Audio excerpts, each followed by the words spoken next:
유치원 부모로 일본 여성 경구정자와 한국 여성 장옥식이 촉탁되었다. 북령당 아기씨 고 덕혜옹주에게 유치원부터 일본식 교육과 한국식 교육을 같이 시키겠다는 의도였다.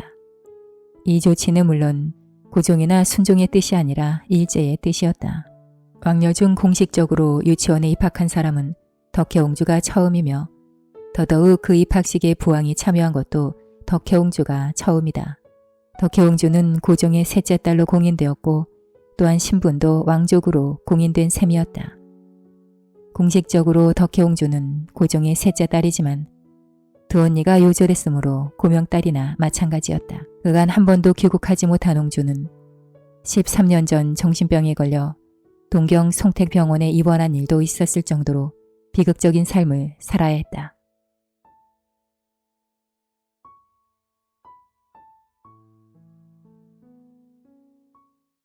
고종황제의 고명딸로 잘 알려진 덕혜옹주는 14세 때 인질로 일본에 끌려갔다가 51세가 되어서야 고국으로 돌아올 수 있었다. 인질로 끌려간 지 40년 가까이 흐른 뒤였다.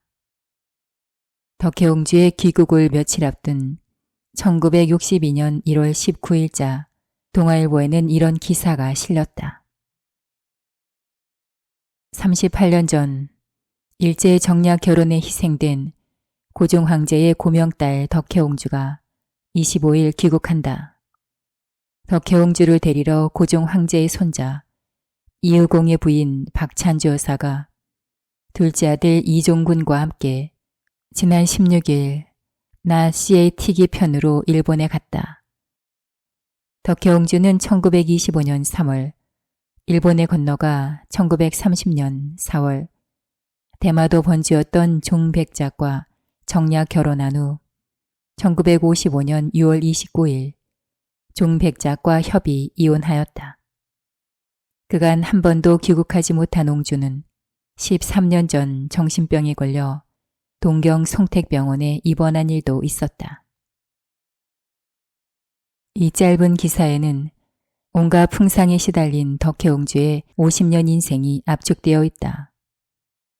덕혜옹주가 그토록 기구한 인생을 살게 된 이유는 신문기사의 표제 그대로 정략 결혼의 희생자이기 때문이며 더 근본적으로는 만국의 옹주이기 때문이었다. 만약 만국의 옹주가 아니었다면 덕혜옹주의 인생은 전혀 달랐을 것이다. 대한제국은 공식적으로 1910년 8월 22일에 맺어진 한일합병조약에 의해 역사의 뒤안길로 사라졌지만 1905년의 을사조약 때 외교권을 박탈당함으로써 이미 망한 곳이나 다름없었다. 을사조약 이후 통감부가 설치되었고 사실상 대한제국의 지배자는 고종 황제가 아니라 초대 통감 이토 히로부미로 바뀌었다. 을사조약이 체결된 당시 고종 황제는 수오컨에 머물고 있었다.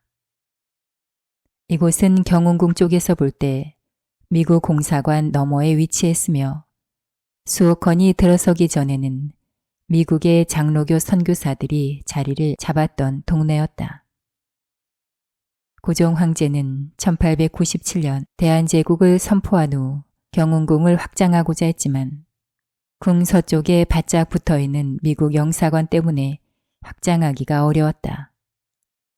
이에 고종 황제는 미국 영사관을 그 자리에 섬처럼 남겨둔 채 그 너머의 대지를 구입해 경운궁에 편입시켰다. 그때 알렌의 사택 건물도 경운궁에 편입되었는데 고종은 그 집을 왕실 도서관으로 개조하고 수오컨이라 이름을 붙였다. 수오컨 주변으로도 여러 건물이 들어섰다. 그러던 중 1904년 4월 14일 밤 10시경에 원인 불명의 화재가 함령전에서 발생해 경운궁 전체로 번지는 참화가 일어났다. 이날의 화재로 중요 건물들이 모조리 불에 타버렸다. 단지 북서쪽에 후미진 곳에 있던 몇몇 건물만이 간신히 화재를 면할 수 있었다.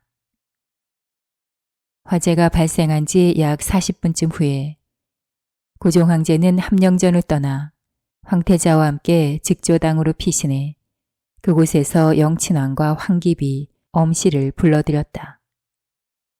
상황이 급박하여 고종 황제는 잠옷을 갈아입을 틈도 없이 즉조당으로 가야 했다. 하지만 불길이 즉조당 쪽으로 번져오자 고종 황제는 경운궁의 서쪽 문을 나와 미국 영사관 너머의 수호컨으로 피신했다. 황태자와 영친왕 그리고 황귀비 엄씨 등 황족들도 고종 황제를 따라 수호컨으로 갔다. 화재 소식을 듣고 문 안차 찾아온 신료들을 만난 고종 황제는 불탄 경운궁을 중건하라고 명령하였다. 이에 그동안 고종 황제가 어느 곳에 머물러야 하는지가 큰 문제로 대두했다. 창덕궁으로 갈지 아니면 근처에 러시아 공사관으로 갈지 또는 수호컨에 그대로 머물지를 놓고 온갖 논의와 추측이 난무하였다. 고종 황제는 수호컨에 머물기로 결정했다. 고종 황제가 수호컨에 장기간 머물자 1906년경부터 건물 이름을 중명전으로 바꾸었다. 고종 황제가 몇 년 동안이나 정전 또는 침전으로 이용한 건물을 헌으로 부를 수는 없기에 전으로 격상하고 전호를 중명이라 했던 것이다. 중명이란 해와 달이 함께 하늘에 있어 광명이 겹치듯이 군신이 각각 제자리를 지켜 직분을 다한다는 뜻이다. 중명정이라는 이름에는 의사조약 이후 군신이 마음을 합해 나라를 다시 되찾자는 의지가 담겨 있는 듯도 하다. 그러나 고종 황제는 헤이그 밀사 사건으로 강제 양위당하고 만다. 헤이그 밀사 사건이 불거지자 고종 황제는 처음에 양위가 아닌 대리청정으로 사태를 수습하고자 했다. 실제로 고종 황제는 7월 18일 황태자에게 대리청정을 시키겠다고 명령을 내렸다. 하지만 일제의 강압에 의해 8월 24일에 고종 황제가 양위하고 순종 황제가 즉위했다. 고종 황제는 양위 후 태왕제로 불렸다. 본의 아니게 황제 자리에 오른 순종 황제는 고종 태왕제에게 여러모로 미안했다. 함께 있기도 여간 거북하지 않았다. 그리고 일제는 고종 태왕제가 순종 황제에게 영향력을 행사하지 못하게 하려고 했다. 이 때문에 순종 황제는 9월 17일에 경운궁에 직조당으로 옮겼다가 11월 13일에는 아예 창덕궁으로 옮겨갔다. 이때부터 고종 태왕제와 순종 황제는 경운궁과 창덕궁에서 따로 살았다. 고종 황제는 태왕제로 밀려나면서 덕수라는 궁호를 받았고 태왕제와 관련된 업무를 관장하기 위해 승령부가 창설되었다. 고종 태왕제가 덕수라는 궁호를 받은 후로 경운궁은 덕수궁으로 불렸다. 이에 앞서 순종 황제가 중명전에서 직조당으로 옮겨간 9월 17일을 전후로 고종 태왕제 역시 중명전에서 함령전으로 옮겨갔다. 새로 황제가 된 순종 황제가 함령전으로 옮겨가야 했지만 당시 순종 황제는 그럴 수가 없어 자신은 직조당으로 가고 부왕은 함령전으로 가게 했다. 직조당은 비록 유서가 깊은 건물이지만 단층의 작은 건물임에 비해 함령전은 황제의 침전으로 웅장했기 때문이다. 고종 태왕제가 중명전에서 함령전으로 옮겨가던 때 태왕제의 정실 부인 역할을 한 사람은 황귀비 엄씨였다. 엄씨는 1897년 영친왕을 출산한 직후 귀인에 책봉되었고 영복당이라는 당호를 받았다. 이후 엄씨는 1900년 순빈에 진봉되었고 1901년에 순비에 책봉되었다. 순비에 책봉될 때는 경성궁이라는 궁호를 받았다. 비에 책봉되고 또 궁호까지 받은 엄씨는 사실상 고종 황제의 왕비나 마찬가지였다. 엄씨는 황후가 되려고도 노력하였지만 성공하지는 못했다. 고종 황제가 거부했기 때문이다. 아마도 고종은 명성황후 민씨에 대한 의리와 황태자를 위해 거절했던 듯하다. 고종은 엄씨를 황후에 책봉하지는 않았지만 그 대신 황귀비에 책봉했다. 황후는 아니지만 황후의 준하는 배려였다. 1904년에 대화제 이후 경운궁을 중건할 때 황귀비 엄씨를 위한 영복당도 중건되었는데 영복당은 함령 전 동쪽 방면에 있었다. 대화제 이후 경운궁을 중건할 때는 고종황제가 양해할 것이라고 예상을 하지 못했기에 함령전 가까운 곳에 황귀비 엄씨의 영복당을 중건했던 것이다. 영복당은 마치 황후가 사는 중전처럼 규모도 컸으며 독립된 궁여까지 갖고 있었다. 황귀비 엄씨가 비록 정식 황후는 아니지만 영친왕의 생모로 황후의 대접을 받았으므로 영복당이 이렇게 웅장하게 중건되었다. 대왕제로 밀려난 고종은 덕수궁의 함령전에 머물며 시간을 보냈다. 고종은 황제 자리를 빼앗겼다는 상실감 외에 사랑하는 아이들과도 떨어져야 하는 아픔을 겪었다. 궁에서 늘 함께 살던 순종이 황제가 되어 창덕궁으로 옮겨갔을 뿐만 아니라 사랑하는 막내 아들 영친왕까지 황태자로 삼아 창덕궁으로 데려갔기 때문이다. 영친왕은 순종 황제가 즉위한 후 황태자에 책봉되었다. 영친왕의 나이 11세였다.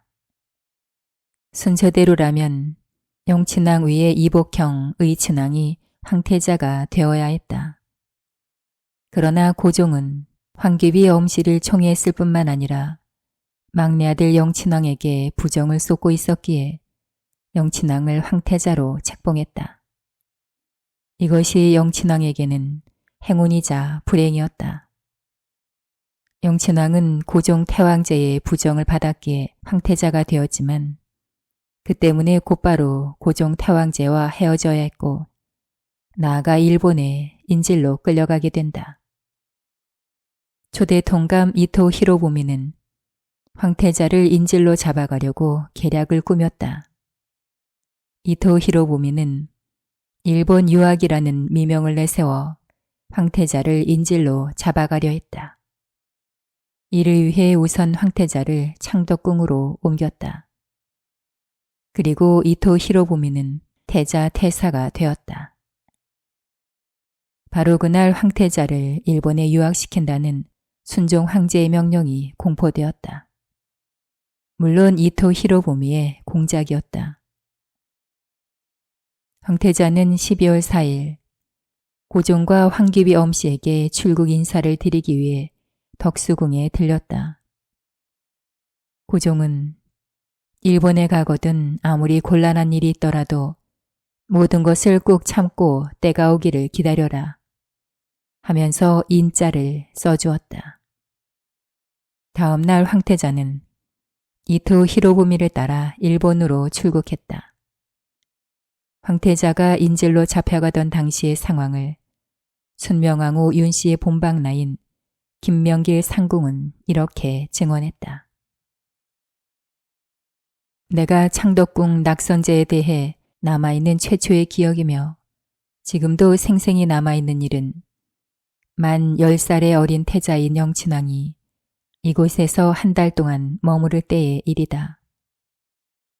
통감부를 설치하고 합병 계략을 꾸미고 있던 일본은 영친왕을 일본의 볼모로 데려갈 계획까지 짜고 있었다. 태자가 낙선제로 거처로 옮긴 것도 바로 이 볼모 계획의 사전 준비로 보왕인 고종과 엄비에게서부터 정을 떼기 위해서였다. 지금 덕혜옹주가 살고 있는 수강제가 영친왕의 거처였으며 한문과 한글 등을 배우시던 곳이다. 날씨가 화창한 날이면 낙선제의 후원을 오르락내리락 하시며 7, 8세의 생각시들과 군대놀이를 즐겨 하시곤 했다. 생각시들에겐 막대기로 총을 만들어 주시기도 하고 태자께서는 대나무를 깎은 큰 칼을 어깨에 메고 앞장서서 대장 노릇을 하곤 했다. 생각시들과는 같은 또래였지만 아주 위엄을 지키셨으며 아침이면 우리들 상궁들에게 잘들 잤소 하는 인사말을 잊지 않으셨다. 태자께서 일본으로 떠난 것은 1907년 12월 아주 추운 겨울이었다. 이토 히로부미가 법석을 떨며 낙선제로 성큼성큼 들어오더니 태자 마마에게 무릎을 꿇고 절을 하였다. 상궁들과 나인들은 입을 삐죽거리며 이토 히로부미를 흘겨보았다. 겉으로는 참아 못하고 속으로는 어찌나 욕을 해대었던지. 이토 히로부미는 그동안 입고 있던 한복을 벗기고 군복을 입히고는 형왕인 순종께 문안을 드리러 데리고 들어갔다. 이토 히로부미가 잘 모시고 가겠으니 걱정 마십시오 라고 인사를 하자 순종은 원로의 몸 건강이 잘 가라는 당부를 하면서 얼굴이 붉어지셨다. 순종을 아련하고 나오던 태자는 눈물을 흘리며 전송하는 궁녀들에게 잘들 있소라는 한마디를 하고는 말을 못 이으셨다. 그러고는 이토 히로부미를 따라 인천에서 만주환을 타고 숙명의 길을 떠나셨다. 그때 나를 비롯한 상궁들은 어찌나 울었는지 뼈마디가 다 쑤실 정도였다. 고종 황제가 태왕제로 밀려난 지 3년 후 한일 합병 조약이 맺어짐으로써 대한제국은 역사의 뒤편으로 사라졌다. 한일 합병 조약은 조선 총독부의 초대 총독 육군 대신 데라우치에 의해 주도되었다. 1910년 7월 23일 한국에 도착한 데라우치는 헌병 경찰을 동원해 일체의 정치적 집회나 연설회를 금하고 이를 어길 경우 가차없이 검속 투옥하는 등 공포 분위기를 조성했다. 이런 분위기 속에서 데라우치는 8월 16일에 총리 대신 이완용을 통감 관저로 불러 한일 병합을 위한 담판을 게시하였다. 데라우치가 제시한 한일합병안은 별다른 수정 없이 8월 18일자로 내각 회의를 통과하였다.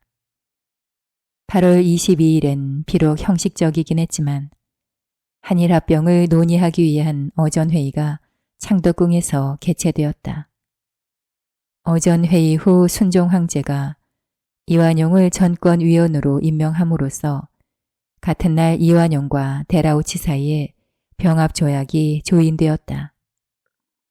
국내부 사무관 곤도 시로스케에 하면 8월 22일의 어전회의는 다음과 같았다고 한다. 당시 궁중의 모습은 매우 평온하고 조용한 가운데 단 한 차례 어전회의가 열렸을 뿐이었다.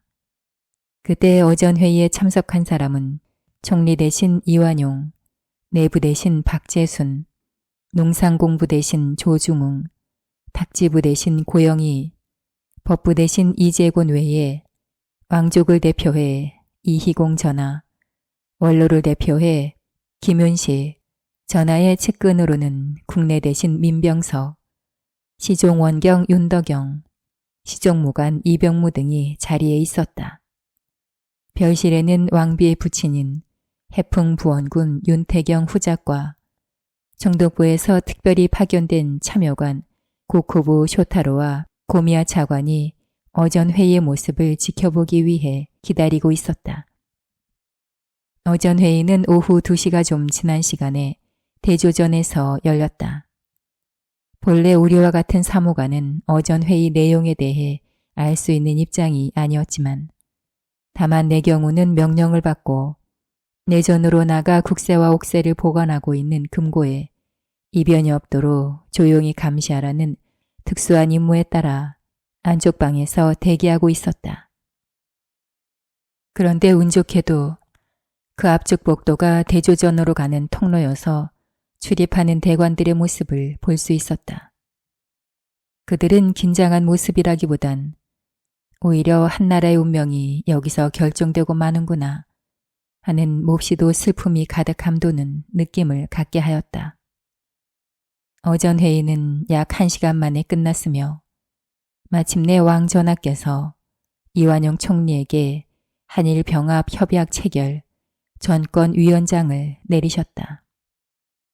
내가 당시 가까이 있던 사람에게 들은 바로는 왕 전하께서 직접 발의하시고 엄숙하게 이완용 총리에게 병합 단행에 칙명을 내리셨으며 이 총리는 삼가 받들며 단 한마디 예 하고 대답하며 명령을 받들었다고 한다. 또 어떤 사람의 말에 의하면 나라가 망하고 임금이 치욕을 당하니 신하에게는 죽음만이 있을 뿐이라며 한탄하고 분개하였다고 한다. 또 어떤 자의 말에 의하면 미국이 하와이를 병합한 예를 들며 황제가 폐위당하고 한나라가 패망하는 그 말로를 보며 눈물 지었다고도 한다. 이에 반해 전하께서는 이미 대세를 달관하신 것인지 조금도 주저함 없이 결단을 내리시고 이를 번복할 의사가 없으셨으며 조선 500년의 마지막에 나라와 백성을 구하기 위해 미중유의 이 중대한 건을 평화로운 분위기 속에서 1시간의 어전 회의를 통해 결정하신 다음 폐회를 선언하셨고 곧 각 신료들은 어전을 물러났다. 이날 조인된 한일 병합 조약은 8월 29일에 공포되었다. 그 조약은 총 8조로 이루어졌는데 한국 황제 폐하는 한국 정부에 관한 일체의 통치권을 완전하고도 영구히 일본국 황제 폐하에게 양여한다. 일본국 황제 폐하는 이 양여를 수락하고 한국 정부를 일본 제국에 병합하는 것을 허락한다.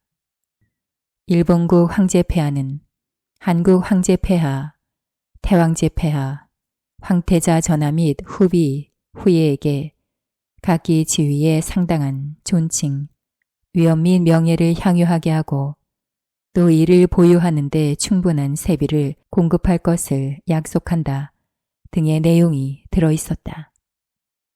나라가 망한 이상 고종 태왕제나 순종 황제는 더 이상 태왕제나 황제가 아니었다. 대한제국 황실도 황실이 아니었다. 일제는 태왕제 고종에게 이태왕, 황제 순종에게 이왕이라는 일본 자규를 주었다. 대한제국 황실은 이왕가로 격화되었다. 이에 따라 대한제국 시절 황실 사람들을 관장하던 국내부도 이왕직으로 격화되었다. 그런데 이태왕, 이왕, 이왕가 등에 쓰인 왕은 절대 권력자 왕이 아니라 일제의 왕실 봉작제에 적용되던 자규의 명칭이었다. 메이지 유신 이후 일제의 왕실 봉작제에 의하면 황족에는 태왕태후, 황태후, 황후, 황태자, 황태자비, 황태손, 황태손비, 내친왕, 친왕, 친왕비, 왕, 왕비, 여왕이 포함되었다. 이 중 황자부터 황현손까지의 남자가 친왕이었고 여자는 내친왕이었다. 황현손을 벗어나는 5세 이하의 남자는 왕, 여자는 여왕이었다. 또한 일본 천황을 기준으로 유복친에 해당하는 현손 이내의 남자 후손은 친왕, 여자 후손은 내친왕에 봉작되었지만 현손을 벗어나는 5세 이하의 남자 후손은 왕, 여자 후손은 여왕에 봉작되었던 것이다. 결국 일본의 천황가를 대상으로 하는 왕실 봉작제에 의하면 한일 병합 이후 태왕과 왕의 자귀를 받은 고종과 순종은 일본 천황의 먼 황족으로 간주되었던 셈이다. 이러한 것들은 1910년 8월 29일에 공포된 메이지 천황의 조서를 통해 공식화되었다. 이 조서의 내용 중에서 중요한 부분을 골라보면 다음과 같다. 고종과 순종 및 의친왕과 흥친왕 그리고 이들의 배우자 등 대한제국 황실 구성원에 대해서 일본 황족의 예로 대우한다. 고종은 태왕으로 삼아 덕수궁 이태왕이라고 칭한다. 순종은 왕으로 삼아 창덕궁 이왕이라고 칭한다. 황태자는 왕사자로 삼는다. 아울러 고종의 배우자는 태왕비로, 순종의 배우자는 왕비로, 그리고 왕사자의 경우에는 왕세자비로 칭한다. 순종의 가까운 친척인 이강과 이희는 공으로 삼고 이들의 배우자는 공비로 삼는다.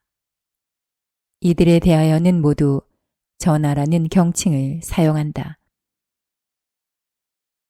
메이지 천황의 조서가 발표되던 날 여러 개의 칙령이 같이 발표되었다. 그중 칙령 318호에는 한국의 국호는 고쳐서 지금부터 조선이라 칭한다라는 내용이었고 칙령 319호는 조선에 조선 총독부를 설치한다라는 내용이었다.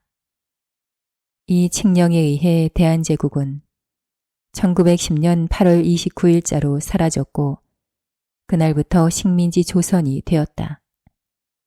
식민지 조선의 공식적인 통치 권력은 고종도 아니고 순종도 아닌 조선 총독부였다.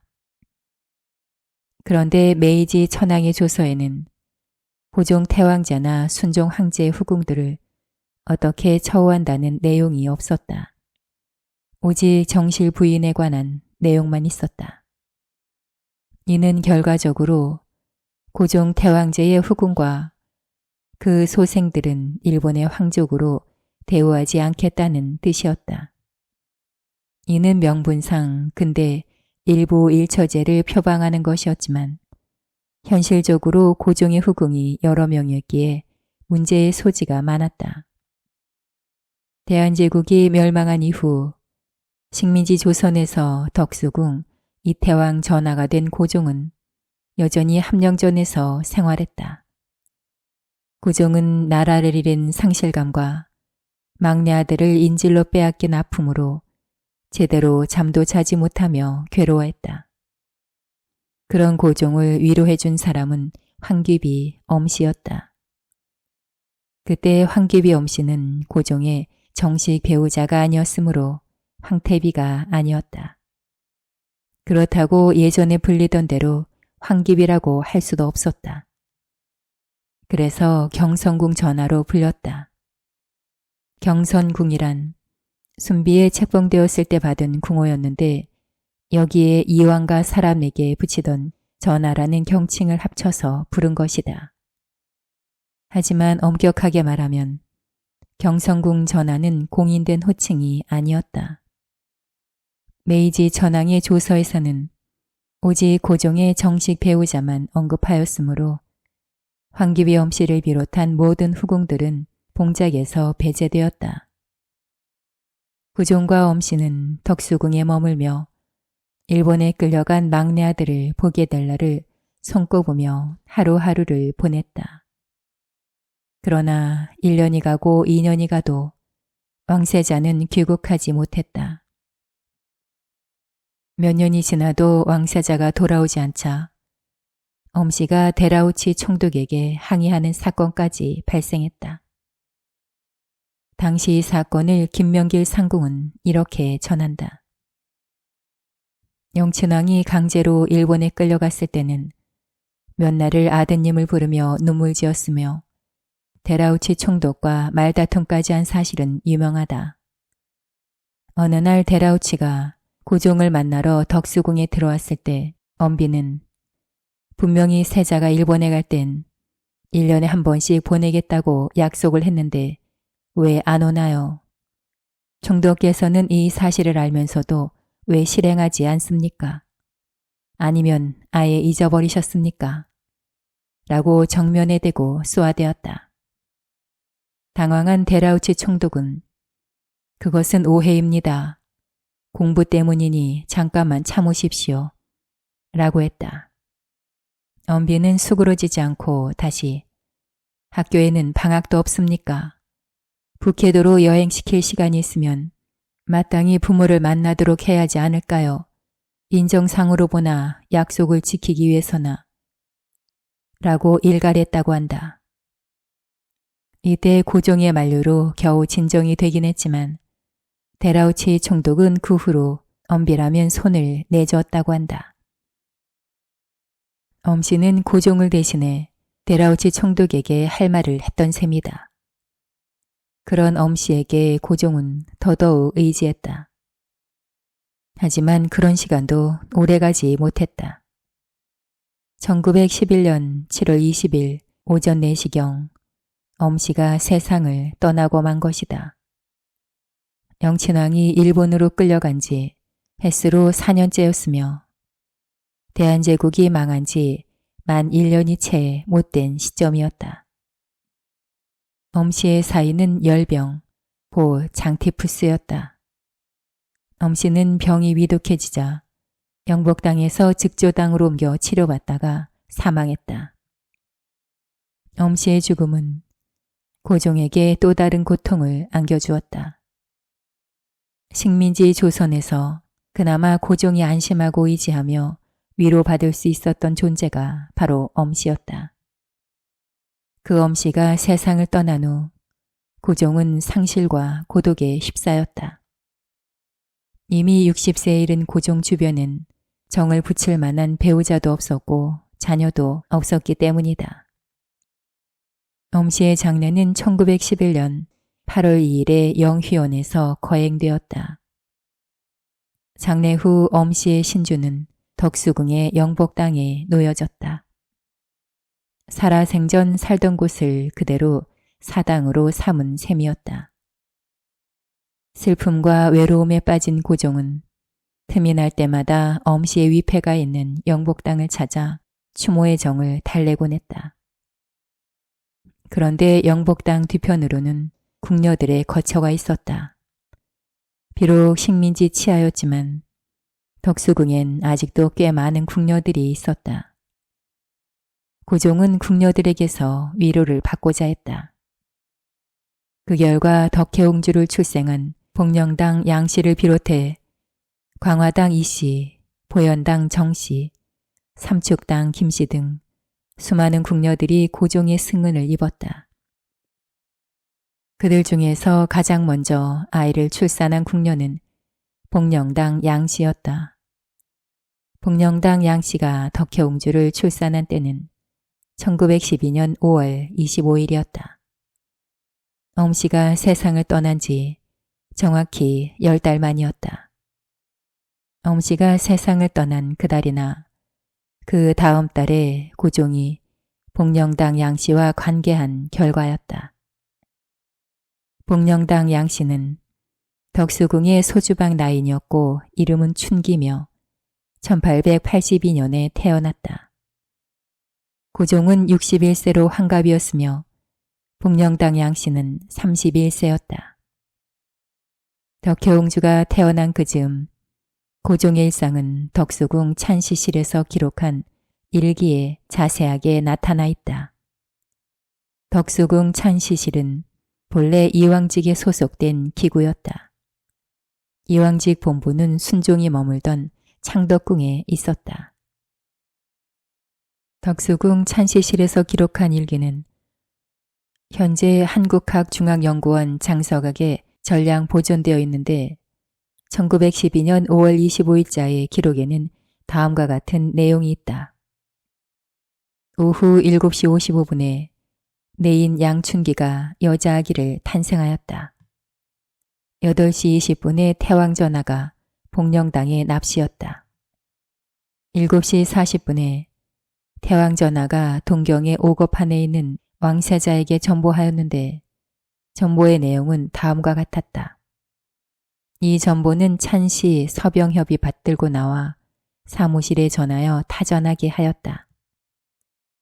전보 내용은 궁인 양씨가 이번 25일 오후 7시에 여자 아기를 순산하였으니 다행스럽다.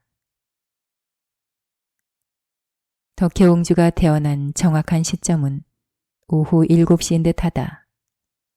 오후 7시에 덕혜옹주가 무사히 출산한 것을 확인한 고종은 먼저 7시 40분에 동경의 영친왕에게 이 소식을 알린 다음 7시 55분에 공식적으로 덕혜옹주의 출산을 공포했을 것이다.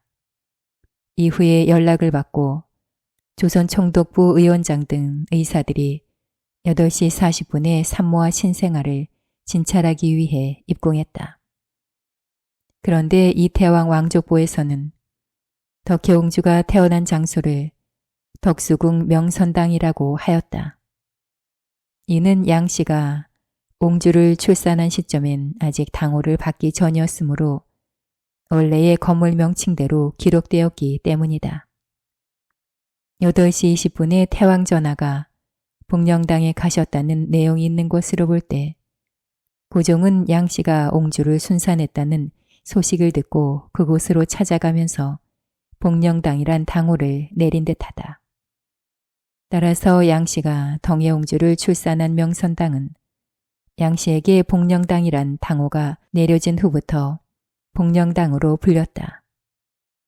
8시 20분에 복령당을 찾은 고종은 11시가 되어서야 함령전으로 되돌아왔다. 고종은 덕혜옹주가 출생했을 때 전통적인 면과 파격적인 면을 모두 보여주었다. 파격적인 면은 무엇보다도 출산 당일에 산모를 찾았다는 사실이었다. 본래 출산 후 초 7일이 지나야 산모를 찾아갔는데 고종은 출산 즉시 찾아간 것이다. 심지어 고종은 출산 소식을 듣고 찾아온 종친들을 복령당에서 만나기까지 했다. 덕혜옹주가 태어난 후 왕실 전통대로 호산청이 설치되었다. 호산청은 왕의 후궁이 출산할 때 설치하던 임시기구였지만 황기비엄씨가 영친왕을 출산했을 때도 설치되었었다.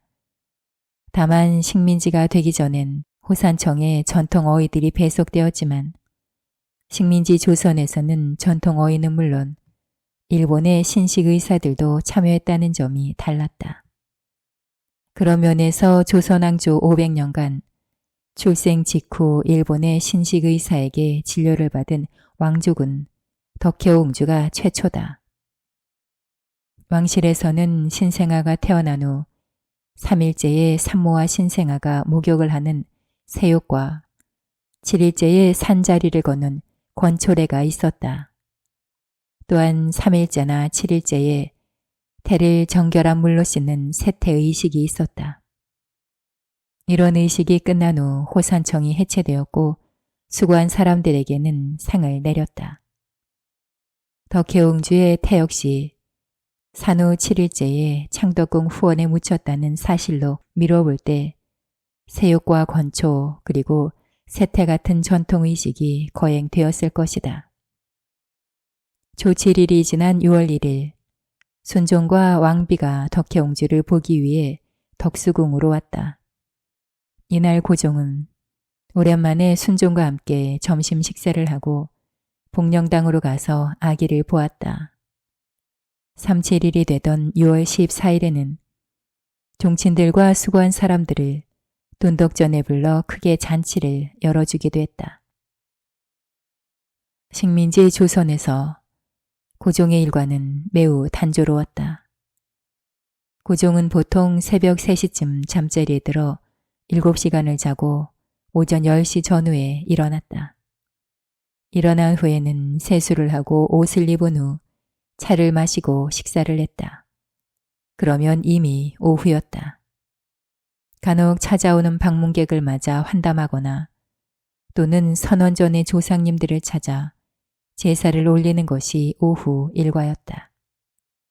밤이 되면 산책을 하거나 궁녀들을 찾아보며 시간을 보내다가 새벽 3시가 되면 다시 잠자리에 드는 것이 고종의 일상이었다.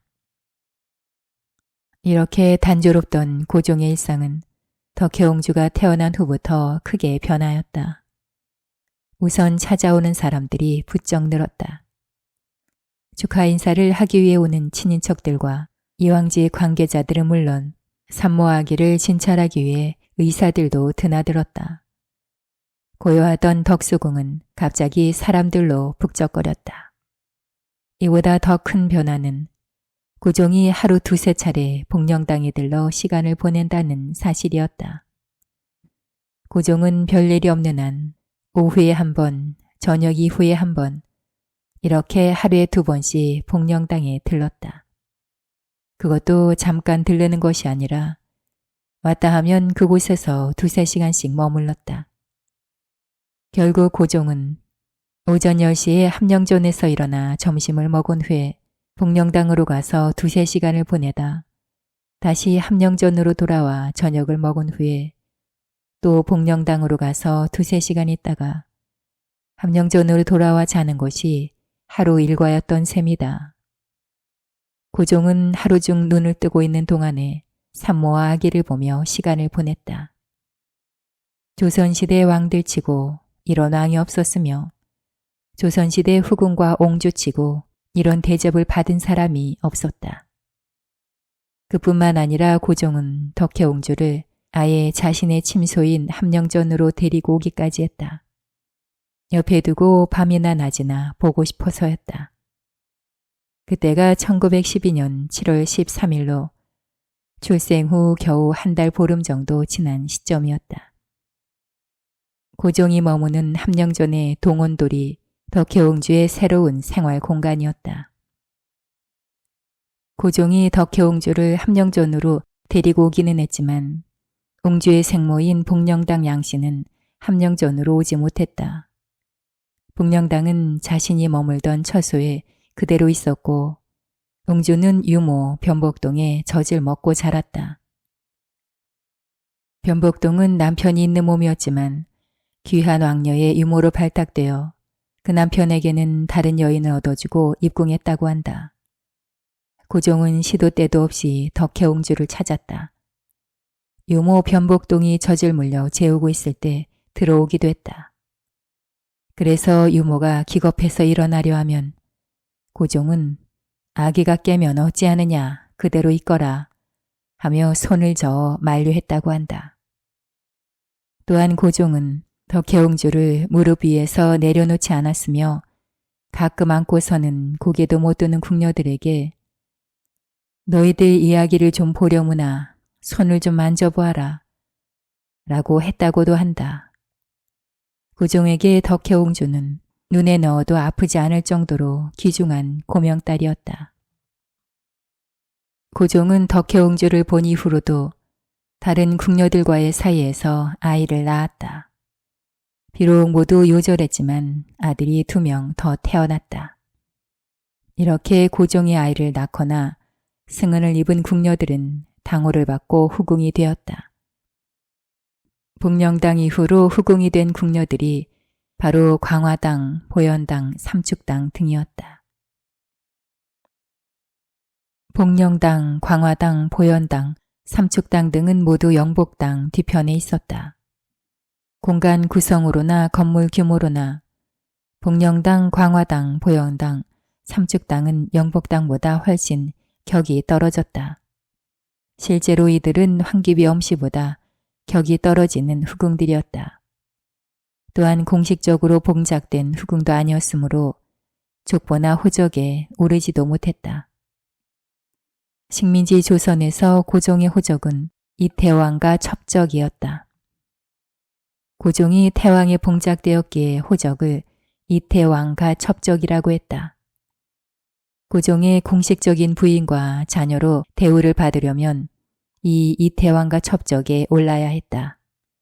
그래야 공식적인 이름과 신분을 가질 수 있었다. 고종과 순종은 일본 천황의 먼 황족으로 간주되었으므로 혼인, 자녀의 출생, 명명, 사망 등 기타 중요한 인적 사항은 일본 국내성 소관이었다. 먼저 이왕직에서 관련 사실을 확인 조사해서 일본 국내성에 보고해야만 했다. 이런 상황에서 덕혜옹주의 출생은 미묘한 문제를 불러왔다.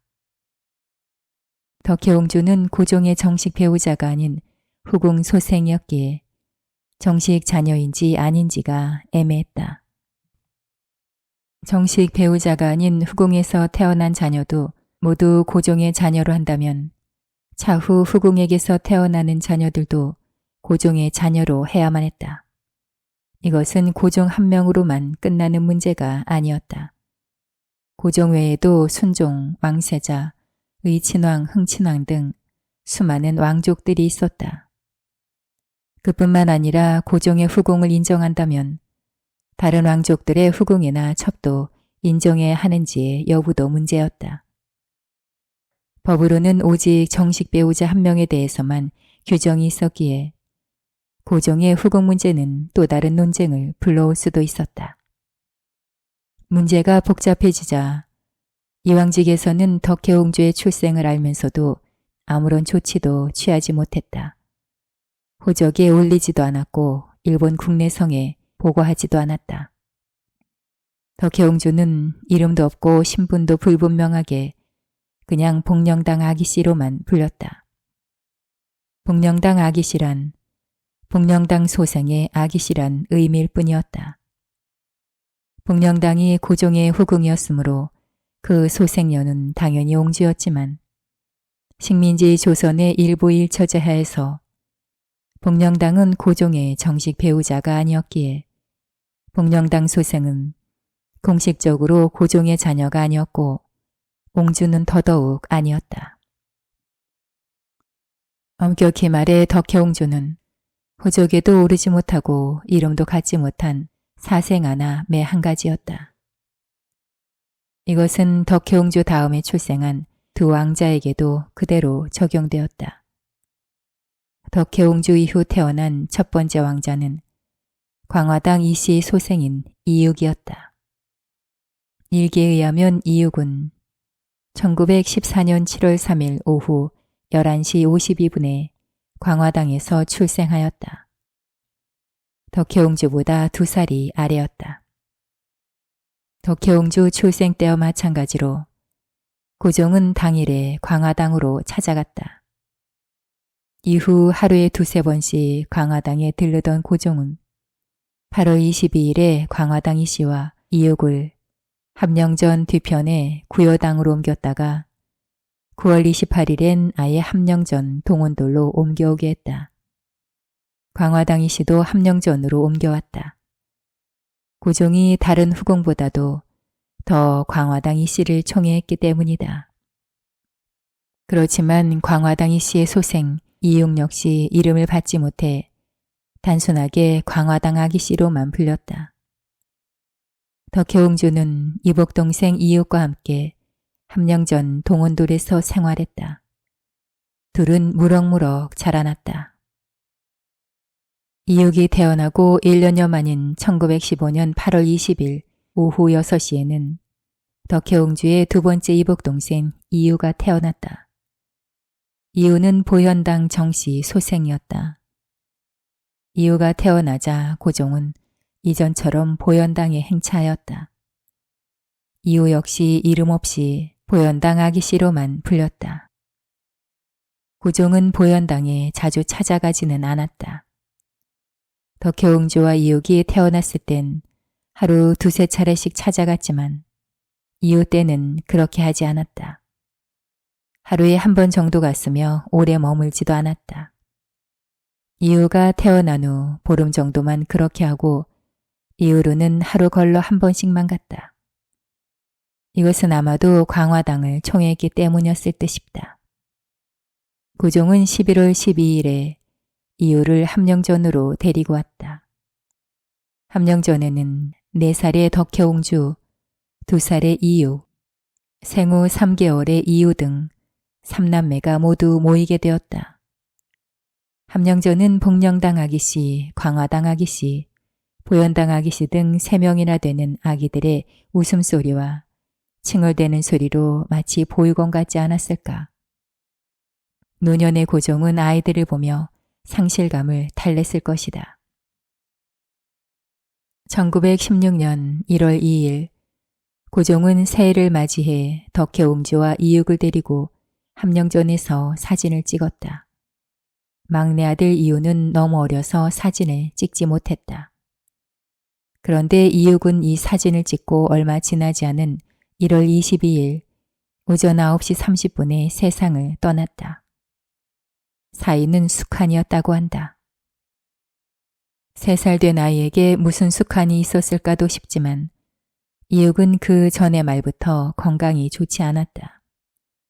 하루에도 몇 번씩 의사들이 이육을 진찰하기 위해 함령전으로 들어오곤 했다.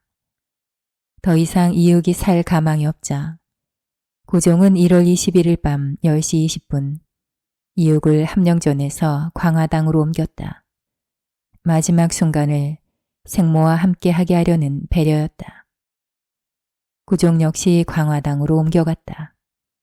그곳에서 고종과 광화당은 이육을 지켜보며 밤을 지새웠다.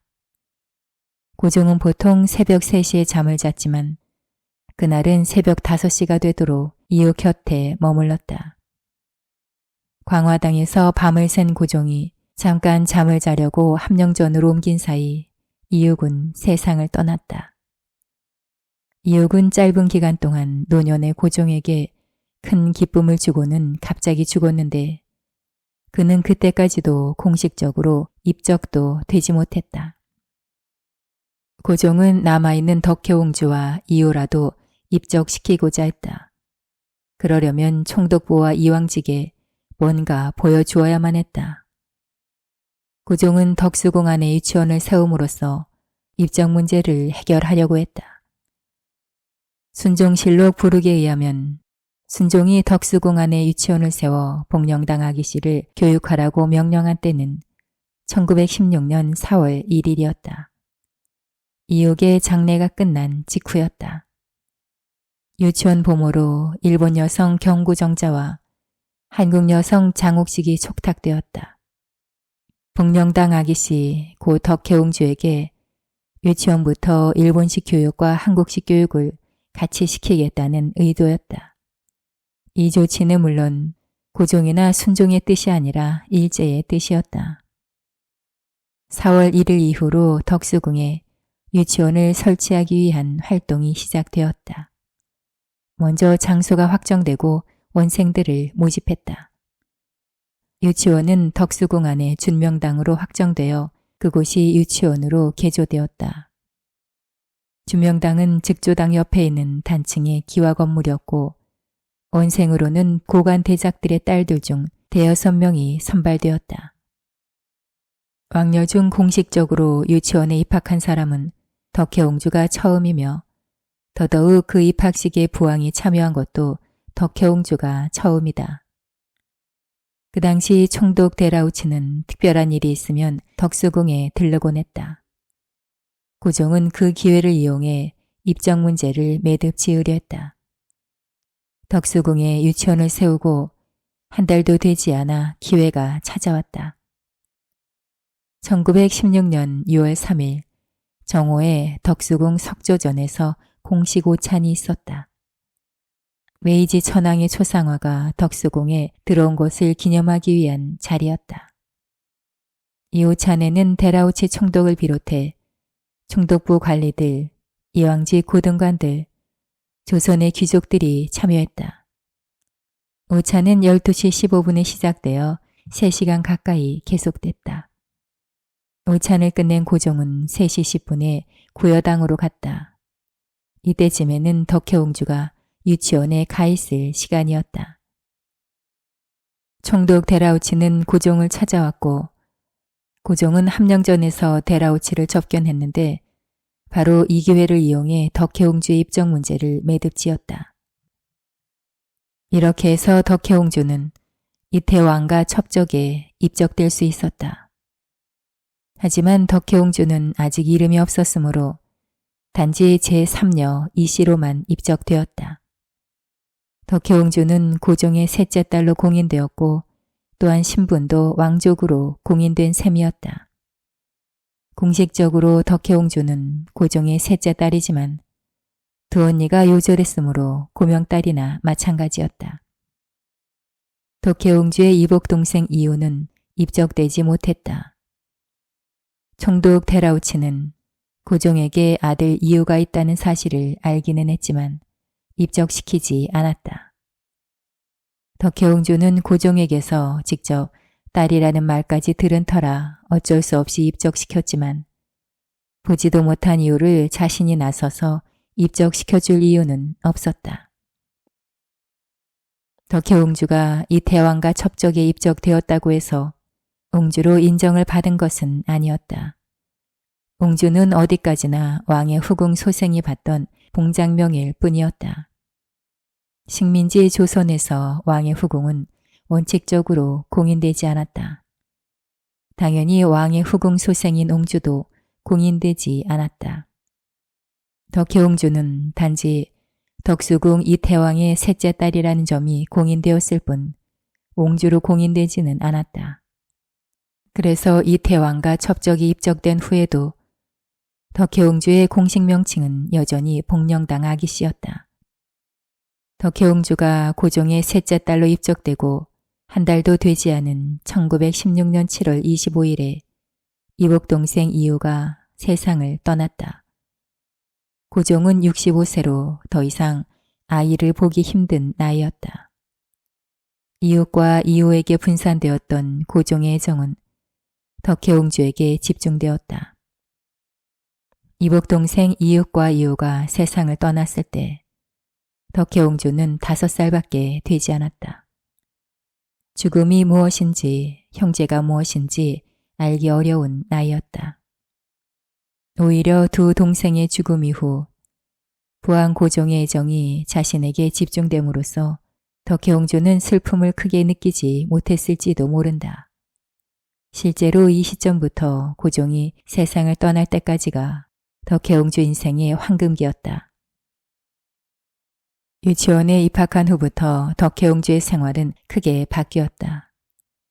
그전에는 보통 고종이 일어나는 오전 10시를 전후해 잠자리에서 일어났고 11시를 전후해 의사들이 들어와 진찰을 하고 나갔다. 오후에는 유모 또는 부왕과 시간을 보냈다. 그러나 준명당의 유치원에 입학한 후로는 부왕과 시간을 보내는 것이 아니라 유치원에서 지내야 했다. 함령전에서 준명당까지는 1km도 되지 않는 거리지만 고종은 덕혜옹주를 사인교에 태워 보냈다. 물론 유모 변복동이 늘 수행하였다. 덕혜옹주는 고관대작의 딸 대여섯 명과 함께 공부했다. 덕수궁 유치원에서는 풍금 한 대를 들여놓고 한일 양국의 동요와 무용을 가르쳐 주기도 하고 때로는 야외 수업으로 뒷동산에 올라가 나무를 캐고 놀기도 했다. 덕혜옹주는 종종 난 아바마마와는 잠시만 떨어져 있어도 굉장히 보고 싶다오. 어머님은 그렇지 않은데 라고 말했다고 한다. 덕혜옹주는 태어나 한 달 보름 정도 지났을 때 고종이 사는 함령전으로 옮겨져 그곳에서 부왕과 함께 쭉 살았다는 사실을 생각하면 당연한 일이었다.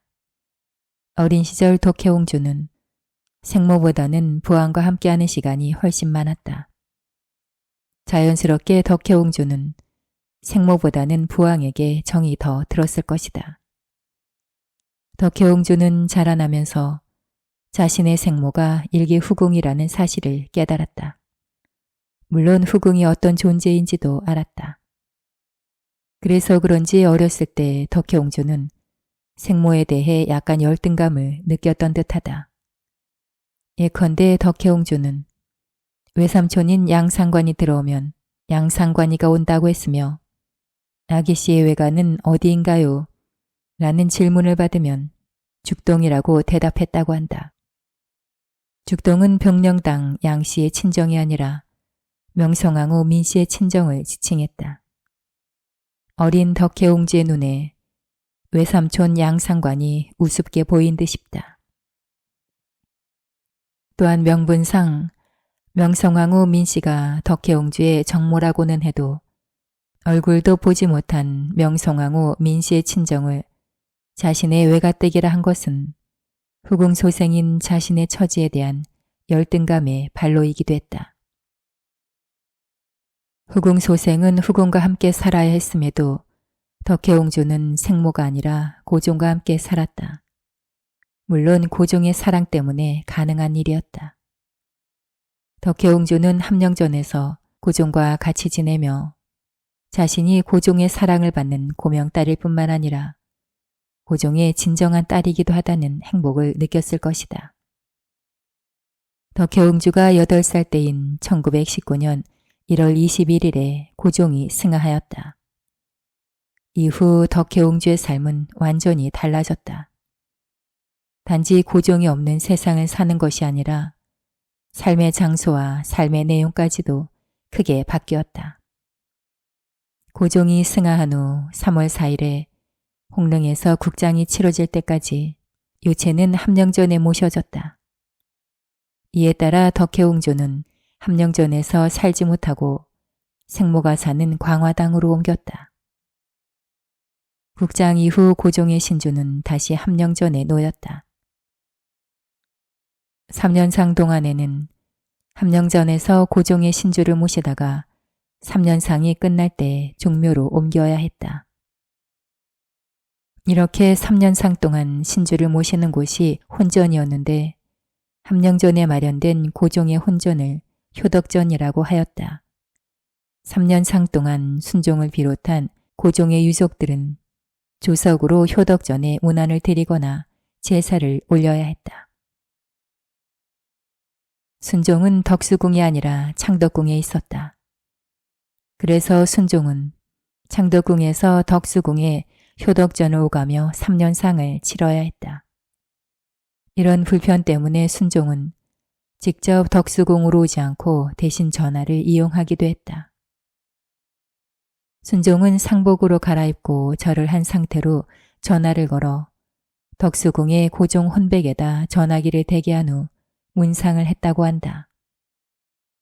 일제는 이런 점을 핑계로 3년상이 채 끝나기도 전에 고종의 혼전을 덕수궁에서 창덕궁으로 옮겨버렸다. 1920년 2월 17일의 일이었다. 그날 효덕전은 덕수궁의 함령전에서 창덕궁의 선정전으로 옮겨졌다. 이는 모두 식민지 조선에서 고종의 흔적을 지우기 위한 일제의 책략이었다.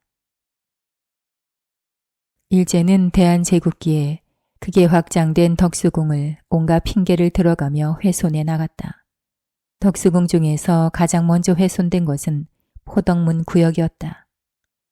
대한제국기에 포덕문과 대한문 사이엔 원수부와 국내부가 있었다. 원수부는 고종의 군사 대권을 상징했으며 국내부는 고종의 황제권을 상징했다. 하지만 고종이 양위한 후 원수부와 국내부는 유명무실화되었다. 아울러 순종이 창덕궁으로 옮겨갈 때 덕수궁의 국내부 역시 창덕궁으로 옮김으로써 덕수궁의 원수부와 국내부는 주인이 없는 곳이 되었다. 한일 병합 이후 국내부가 이왕직으로 변경된 후에도 역시 마찬가지였다. 이에 조선 총독부는 1912년에 태평로를 개설한다는 명분을 내세워 원수부와 국내부가 있던 덕수궁 공간을 도로로 편입해버렸다. 대한제국기 고종 황제의 군사대권과 황제권을 상징하던 장소가 도로로 바뀐 것이다. 1921년 덕혜옹주는 10살이었다. 초등학교에 들어갈 나이가 지난 뒤였다. 그래서 고종의 3년상이 끝난 이후 덕혜옹주의 초등교육이 중요한 문제로 제기되었다. 일제는 덕혜옹주에게 완전한 일본식 교육을 시키고자 했다. 덕혜옹주는 유치원 때 일본인 부모에게서 일본식 교육을 받은 뒤라 일본식 교육에 익숙했다. 일제는 덕혜옹주에게 아예 일본식 초등교육을 시켜 옹주를 일본인화하고자 했다. 덕혜옹주는 1921년 4월 1일 일본 거류민이 세운 일출 소학교에 입학했다. 덕혜옹주는 2학년 3조에 편입했다고 하는데 나이 때문에 2학년으로 편입했을 것이다. 덕혜옹주는 게다를 신고 하오리를 걸친 채 검은 마차를 타고 통학하였으며 학교가 파한 후에는 창덕궁에 돌아와 유낭호 마마 오늘 학교에서 배운 노래를 들려드리려 합니다. 하고는 호타루 창가 등을 부르곤 했다고 한다. 김명길 상궁은 덕혜옹주의 그 같은 모습이 일본 아이들과 똑같아 섬뜩했다고 해고했다. 그런데 덕혜옹주가 일출 소학교 입학하자 문제가 발생했다. 그때까지도 덕혜옹주는 아직 이름이 없이 복령당 아기씨로만 불렸다. 비록 고종의 셋째 딸로 입적되기는 했지만 단지 씨로만 입적된 상태였다. 이 때문에 갑자기 덕혜라는 이름을 받게 되었는데 5월 6일의 일이었다. 덕혜옹주는 식민지 조선의 고종에게서 태어난 딸이다. 이미 조선왕실과 대한제국의 봉작은 사라진 상태였다. 그래서 덕혜옹주는 오래도록 이름을 갖지 못하다가 소학교 입학을 계기로 이름을 갖게 된 것이다. 사람들은 당연히 옹주라는 존칭을 사용할 것으로 기대했다. 그러나 식민지 조선에서는 불가능한 일이었다. 일제가 덕혜옹주를 일출 소학교에 입학시킨 이유는 궁극적으로 덕혜옹주를 일본인화하려는 의도에서였다. 그것은 이미 영친왕을 유학이라는 명분으로 일본에 끌고 갔을 때부터 시작된 일이었다. 일출 소학교에 입학한 덕혜옹주의 삶은 영친왕의 전철을 그대로 밟아나갔다. 영친왕을 일본에 유학 보낼 때 공식적인 명분은 먼 곳에 유람하면서 널리 배워야만 재능과 덕성을 성취해 정치하는 방도를 밝힐 수 있다는 것이었다. 전통적인 태자 교육은 구식이었으므로 일본에서 문명한 교육을 받아야 한다는 주장이었다. 이런 논리는 덕혜옹주의 유학에도 그대로 적용되었다. 1925년 3월 24일 순종은 덕혜옹주는 동경에서 유학하라고 명령을 내렸다. 결국 덕혜옹주는 3월 28일에 14살의 나이로 일본 유학길에 오른다. 3월 30일에 도쿄에 도착한 덕혜옹주는 그곳에서 영친왕의 부인 이방자 여사가 보낸 사람들의 영접을 받았다. 덕혜옹주는 자신의 뜻과는 상관없이 한창 사춘기인 14살의 나이에 강제로 일본에서 공부해야만 했다. 생모와도 생이별을 하고 일본에 끌려온 덕혜옹주는 세상에 대해 무언으로 항의했던 것이다. 덕혜옹주는 자신이 무슨 말을 하던 또 무슨 행동을 하던 세상은 전혀 바뀌지 않는다는 사실을 알고 있었다. 그런 상황에서 덕혜옹주가 할 수 있는 저항이란 스스로 세상과 단절하는 것뿐이었다. 덕혜옹주는 오빠 영친왕의 집에서 여자 학습원에 다녔다. 당연한 일이지만 덕혜옹주는 학교 생활에 제대로 적응하지 못했다. 아니, 적응하지 않았다. 세상과 담을 쌓고 자신만의 세계로 빠져들었고 정신질환을 앓기 시작했다. 그러던 중 옹주를 더더욱 절망으로 몰아넣는 일들이 연이어 터졌다. 1926년에 순종이 세상을 떠났고 1929년엔 복령당 양씨마저 세상을 떠났다. 덕혜옹주는 천혜의 고아가 되었다. 복령당 양씨의 죽음은 덕혜옹주가 처한 현실이 어떤 것인지를 처절할 정도로 드러내버렸다. 조선왕조였다면 복령당 양씨는 왕의 총애를 받던 후궁으로 죽은 이후에 성대한 장례가 치러졌을 것이다. 아울러 복령당 양씨의 외동딸인 덕혜옹주는 당연히 3년상을 치렀을 것이다. 하지만 식민지 조선의 현실은 그렇지 않았다. 이 태왕 고종의 후궁은 공인되지 않았다. 엄밀하게 말하면 식민지 조선에서 고종의 후궁들은 존재하되 법적으로는 존재하지 않는 사람들이었다. 그림자 인생이었던 것이다. 그러므로 고종의 셋째 딸로 입적된 덕혜옹주는 법적으로 보면 복령당 양씨와 아무런 관련이 없었다. 공식적으로 덕혜옹주는 고종의 딸이며 신부는 왕족이지만 복령당 양씨는 공인되지 않은 고종의 후궁일 뿐이고 신분도 왕족이 아니었다. 법적으로 덕혜옹주와 복령당 양씨는 남남이었으며 신분도 달랐다.